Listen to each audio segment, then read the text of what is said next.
Halo, selamat pagi anak ibu semuanya. Apa kabar? Mudah-mudahan semuanya masih tetap dalam keadaan sehat dan pastinya masih tetap semangat ya anak ibu ya. Nah, pagi ini kita akan masuk ke materi kita yang baru, yaitu tentang induksi elektromagnetik. Nah, tujuan pembelajaran pada materi berikut yaitu siswa diharapkan dapat menjelaskan induksi elektromagnetik. Kemudian, siswa dapat menjelaskan cara menimbulkan GGL induksi. Kemudian siswa juga diharapkan dapat menjelaskan arah arus induksi. Dan tujuan pembelajaran yang terakhir yaitu siswa diharapkan dapat menyebutkan faktor-faktor yang mempengaruhi besarnya GGL induksi. Nah, kita masuk ke materi kita yaitu induksi elektromagnetik. Nah, listrik merupakan salah satu energi yang sangat banyak dimanfaatkan oleh manusia untuk keperluan sehari-hari. Nah, energi listrik dihasilkan dari generator listrik yang diputar dengan bantuan angin, air, panas bumi, uap, dan lain-lain. Nah, ketika generator diputar, maka akan menghasilkan energi listrik yang kemudian ditransmisikan ke rumah-rumah penduduk.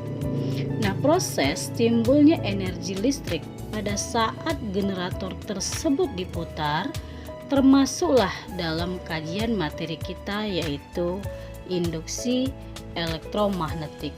Nah, maka dari sini dapat kita simpulkan bahwa induksi elektromagnetik adalah peristiwa timbulnya GGL atau arus listrik pada suatu penghantar atau kumparan akibat mengalami perubahan garis-garis gaya magnetik atau disebut juga dengan flux magnetik.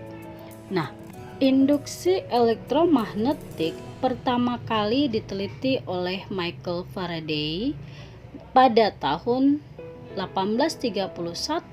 Michael Faraday menemukan bahwa timbul arus listrik ketika menggerakkan magnet keluar masuk kumparan.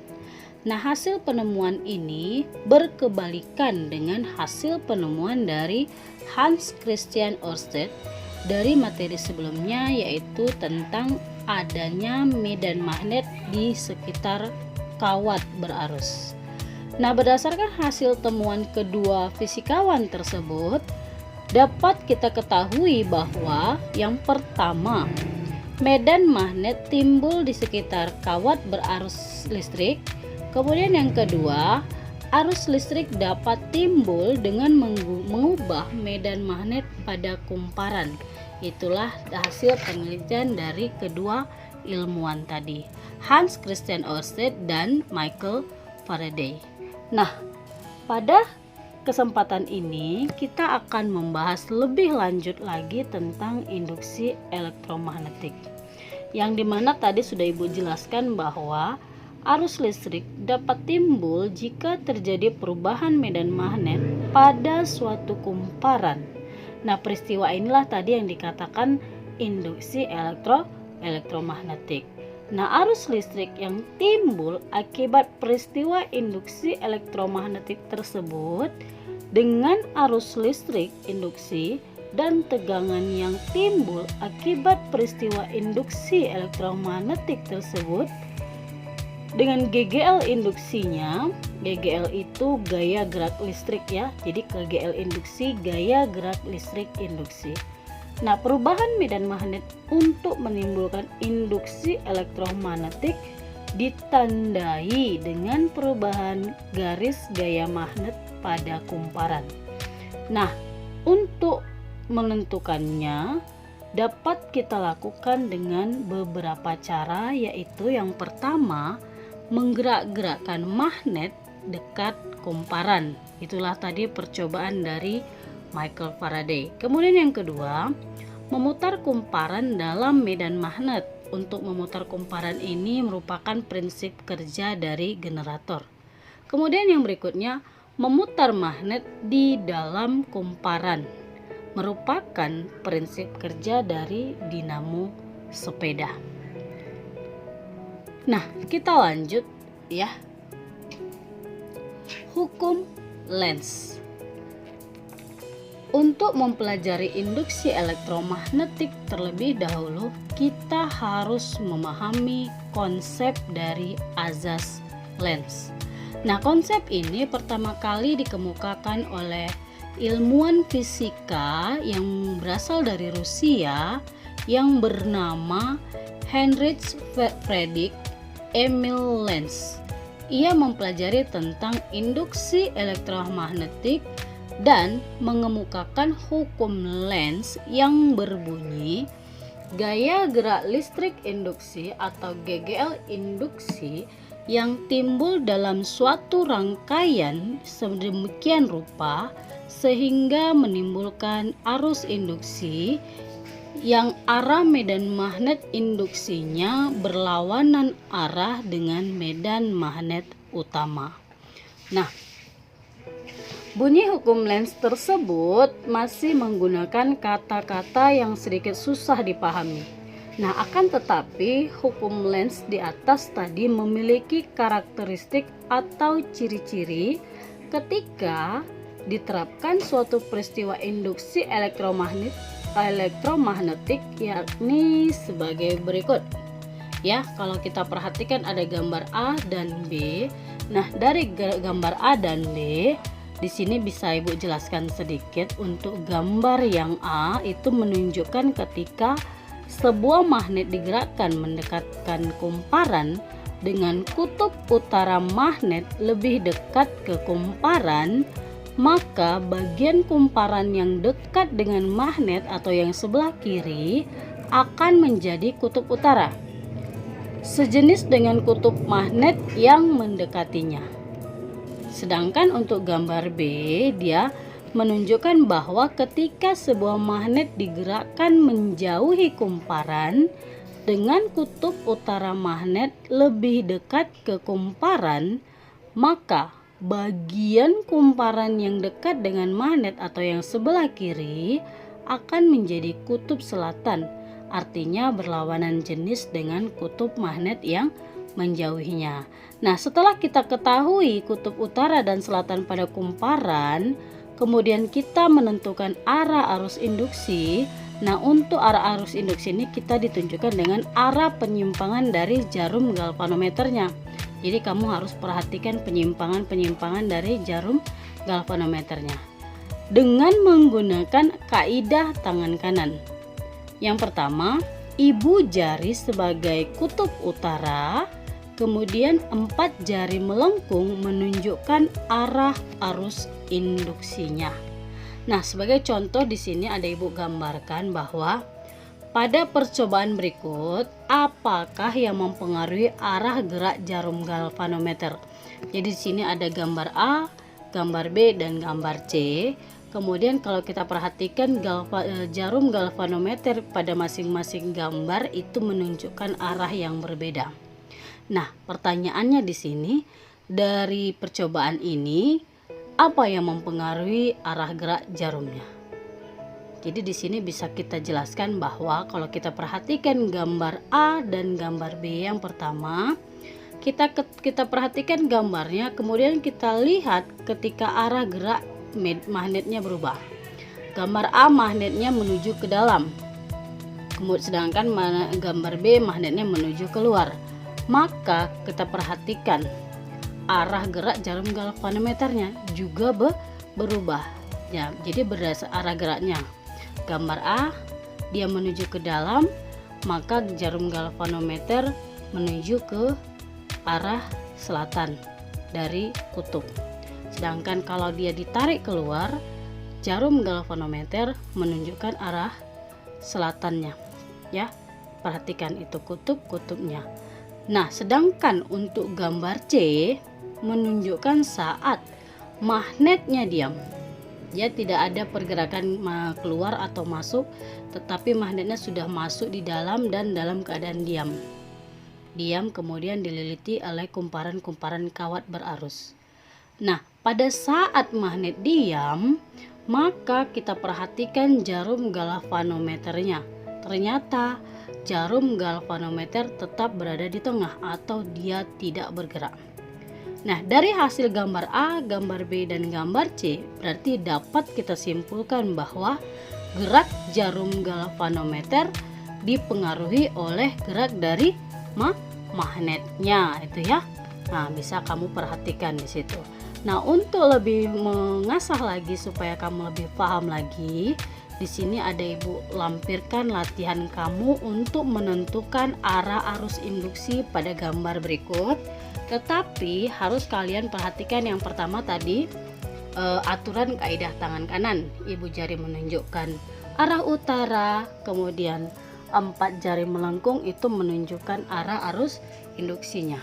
Kemudian ada lagi yang perlu di sini Ibu sampaikan bahwa untuk menentukan arah arus induksi pada galvanometer, perhatikan arah arus induksi dan arah kumparannya.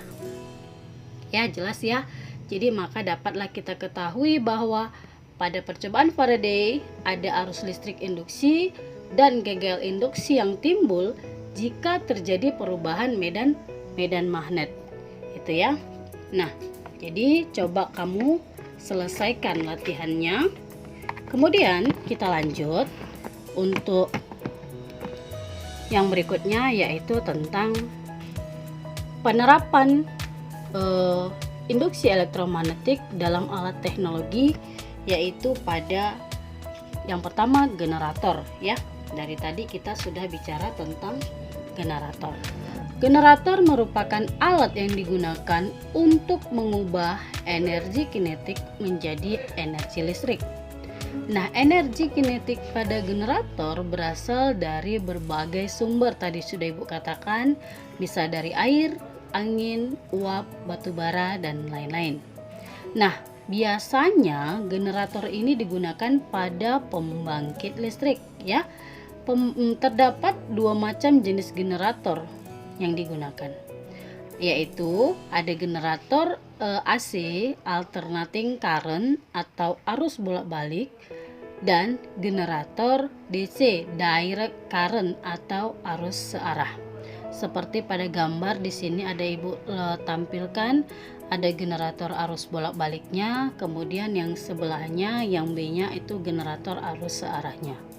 Nah, jadi berdasarkan skema pada gambar yang di berikut yang sudah Ibu tampilkan, dapat kita ketahui bahwa peristiwa induksi elektromagnetik pada generator disebabkan adanya kumparan yang bergerak di sekitar magnet. Nah, kumparan yang berputar di antara magnet kutub utara dan kutub selatan, yaitu kumparan yang menyebabkan terjadi perubahan medan magnet yang dialami kumparan. Nah, perubahan medan magnet inilah yang menyebabkan timbulnya arus induksi dan GGL induksi. Nah, selain terdapat persamaan antara kedua generator searah atau bolak-balik, juga kalau kita perhatikan terdapat juga perbedaannya antara generator searah dan generator bolak-balik. Di mana perbedaannya terjadi perbedaan pada cincin geser. Sedangkan pada arus searah menggunakan cincin belah atau komutator. Nah, jadi untuk mengubah generator arus bolak-balik menjadi generator arus searah dapat dilakukan dengan cara mengganti cincin geser menjadi cincin belah, atau sebaliknya, untuk mengubah generator searah menjadi generator arus bolak-balik, yang tadinya cincin belah kita ganti menjadi cincin geser. Itu dia ya. Nah, kemudian perbedaan lain dari generator arus bolak-balik dan generator arus searah juga bisa kita lihat berdasarkan grafik berikut, yaitu pada masing-masing generator terlihat seperti gambar berikut.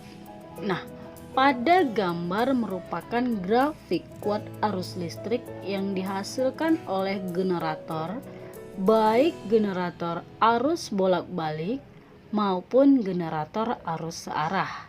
Nah, pada gambar A kita perhatikan grafik naik turun bolak-balik melalui titik X, sebagian bernilai positif dan sebagian lagi bernilai negatif. Nah, oleh karena itu arus yang seperti ini disebut arus bolak-balik atau alternating current atau AC. Sedangkan kalau kita perhatikan gambar B, terlihat bahwa grafiknya hanya berada di atas sumbu X atau selalu bernilai positif, sehingga arus tersebut itulah dinamakan arus searah atau DC, direct current. Nah, kemudian yang berikutnya ada dinamo, ya. Mirip dengan generator, yakni mengubah energi kinetik menjadi energi listrik. Akan tetapi dinamo memiliki skala yang lebih kecil dan menghasilkan arus yang lebih kecil juga daripada generator. Nah, dinamo sering kita lihat digunakan pada sepeda mini sebagai sumber listrik atau lampu, seperti kalau kita perhatikan pada gambar berikut. Nah, jadi dari gambar di sini bisa kita lihat bahwa ketika sepeda dikayuh, maka dinamo akan berputar karena bergesekan dengan roda sepeda sehingga menimbulkan arus listrik induksi yang digunakan untuk menyalakan lampu sepeda. Perbedaan lainnya dengan generator terletak pada rotor dan statornya. Nah, rotor adalah bagian yang bergerak dan stator adalah bagian yang diam. Jika pada generator, kumparan bergerak di sekitar magnet, sedangkan kumparan sebagai rotor dan magnetnya sebagai stator. Akan tetapi kalau kita lihat dinamo, magnet yang berputar di sekitar kumparan. Jadi magnetnya yang sebagai rotor, sedangkan kumparannya dia sebagai stator dia. Nah, itu dia ya, Ibu ya. Jadi pahami perbedaan antara generator dengan dinamo ya, khususnya dinamo sepeda. Nah, yang berikutnya yang akan kita bahas yaitu tentang transformator. Namun untuk transformator kita bahas pada pertemuan kita yang selanjutnya. Baiklah anak ibu, demikian saja pembahasan kita pada hari ini. Mohon kamu perhatikan, kamu simak supaya kamu bisa mengerti ya. Dan yang paling penting tetap dijaga kesehatannya. Baiklah anak ibu, terima kasih.